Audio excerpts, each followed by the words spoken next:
बेगम ने आईना में लिपस्टिक ठीक करते हुए कहा, माँ जी आप अपना खाना बना लेना, मुझे और इन्हें आज एक पार्टी में जाना है। बूढ़ी माँ ने कहा, बेटी मुझे गैस वाला चूल्हा चलाना नहीं आता। तो बेटे ने कहा, माँ पास वाले दरबार में आज लंगर है, तुम वहाँ चली जाओ ना, खाना बनाने की कोई नौबत ही नहीं आएगी। माँ चुपचाप अपनी चप्पल पहनकर दरबार की तरफ हो चली। ये सारा वाकया उनका 10 साल का बेटा सुन रहा था।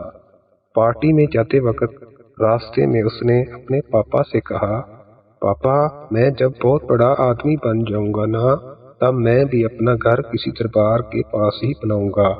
माँ ने उसकी वजह पूछी, क्यों बेटा?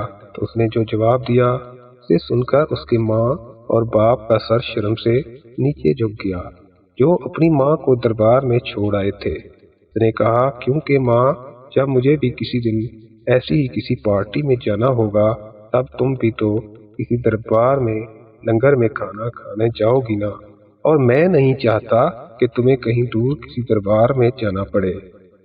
पत्थर तब तक सलामत है जब तक वो पहाड़ से मुंसलिक है, पत्ता तब तक सलामत है जब तक वो दरख्त से मुंसलिक है, इंसान इस वक्त तक सलामत है जब तक वो खानदान से मुंसलिक है, क्योंकि खानदान से अलग होकर आज़ादी तो मिल जाती है। एक कब्र पर लिखा था, किसको क्या इल्जाम दूं। दोस्तों, जिंदगी में सताने वाले भी अपने थे और दफनाने वाले भी अपने थे। ना अपनों से खुलता है, ना ही गैरों से खुलता है।